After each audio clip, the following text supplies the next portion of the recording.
I can kind of hit on the game a little bit. I'm sure I can anticipate what some questions and stuff may be, and I'll just kind of roll through some stuff. First thing, obviously, field goal wise, we had our first official miss in the game from 51 yards. The snap was low and inside just a little bit, but Rigo's a great holder. He got the ball down on the spot clean, which we always expect to have happen with Rigo.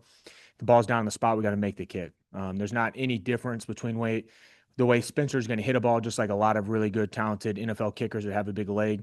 He's not going to hit any different from 33 yards versus 48 yards versus 58 yards. He has plenty of leg to be able to make it from all of those distances. He's just got to approach the ball with good rhythm and be smooth every single time with his rhythm and timing. Keep his eyes down and finish through the ball as he hits it clean. He pulled his eyes up just a little bit too soon on that one. Ended up deep in his plant. Ended up pushing a little bit to the right.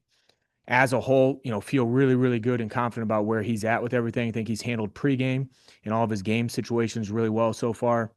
You're looking at him as a first-time, starting kicker through 3 preseason games. He was 9 for 10 with makes from 53 and 56. Through 3 regular season games, he's 11 of 12. So you're looking at his first 6 games through as a full-time starter here, both preseason and regular season.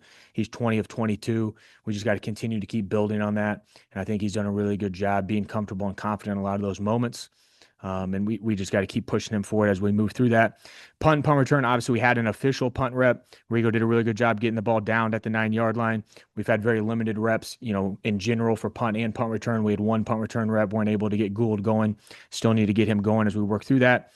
Kickoff wise, throughout the NFL, it's at 77% of return rate. So it went down slightly this past week, but still a really high number of returns. We did not start the game exactly the way we wanted. The first kickoff, we ended up sailing just a little bit too far into the end zone. They ended up taking a touchback. The next one, the kick did not exactly go exactly the way that we wanted or hoped for it to. Still, we ended up getting a deep kick. We've got to do a little bit better job covering on that initial kickoff. We didn't keep our coverage lanes properly on the right side. We had somebody come free that could have made the tackle to 25. We missed a tackle. They ended up getting it to the 40. We ended up settling in, doing a little bit better job with our deep kicks as we worked throughout the game. Had 3 tackles then, inside the 30, 2 within the 25. And certainly, made some improvements as we move forward that we need to continue to build off kickoff-wise. Kickoff return, I thought we were really solid in the game. Thought we've been overall solid throughout the season. We had 2 returns in the game that got out to the kicker. Their kicker, Joey Slye, did a really good job fitting in coverage and making 2 tackles, one of which he made at the 42-yard line. If he doesn't make that tackle, certainly I think we're out. It's early days of the season, but it's just as you kind of look to compare through everything, we're the number 3 kickoff return unit in the NFL.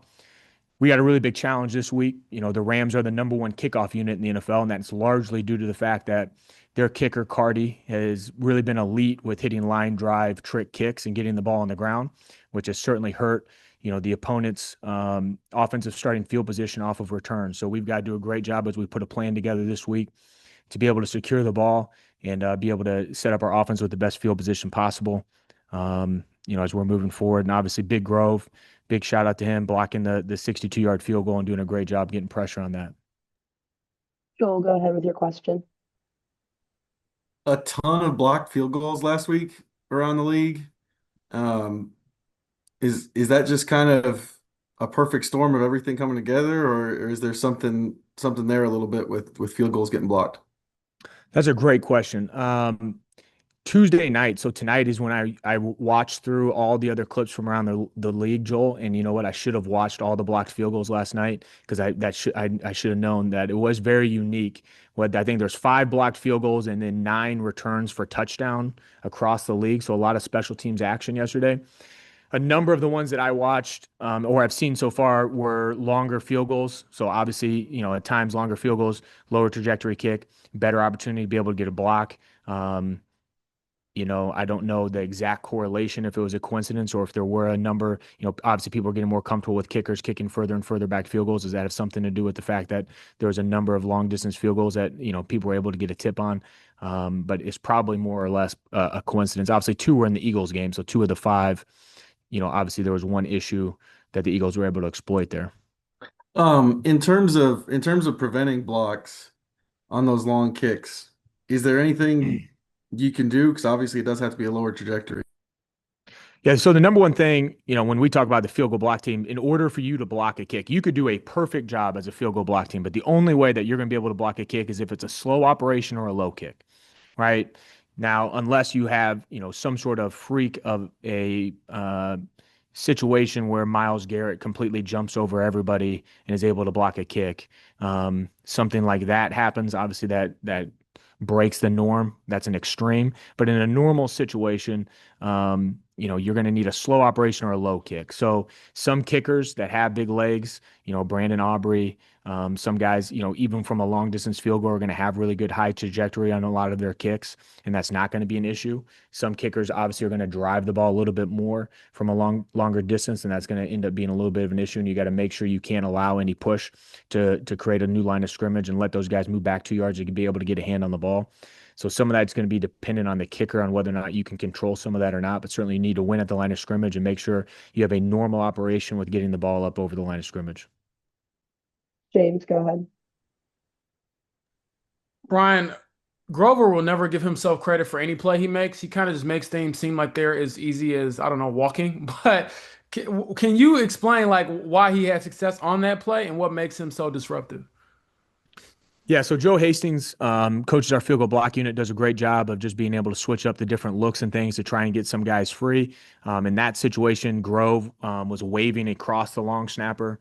We felt like if we could wave one or two guys, that can then cause the guard and tackle on the side that we're waving from to potentially fall out, so then somebody can swim a C gap on that side. Also, there are times where some teams, if you wave across to the other A gap, they're not expecting somebody in that A gap, and that can free up space for them to be able to get a little bit of push and jump through that A gap, which is what Grove did in that situation. So Grove just did a great job being able to wave and come free in the opposite A gap, which was right down the target line of the kick. And as he worked through, there was some space where the long snapper was leaning, right? Grove started on our left side. He waves to the right side. The long snapper was leaning to the left side, not expecting Grove to wave to the right side. So there was some air there for him to be able to jump through. He did a great job being able to get, high in the sky and get his fingertip on the ball. You can do a few more here, Kevin. Brian, any teaching points you can take from the end of the first half with the whole K-ball thing and anything you kind of take from that you can use moving forward? I don't know the specifics of everything that obviously happened there. So, not to cast too much, cast too much judgment on an opposing team. Certainly they subbed the field goal team out there late. The earlier you can make that decision and get your field goal unit out there, the cleaner that situation is going to be. So if you're going to have the field goal unit out there, especially during a timeout, it's going to give the officials and the managers plenty of time to make sure they have the correct ball out there. So I don't know if it was something about it happening late, or if there was miscommunication between the officials, managers. I don't know exactly what that situation is, but certainly we trust that we're going to get our guys out there in an efficient manner, and we know that our managers do an unbelievable job of taking care of the special teams unit and getting the K-ball out there.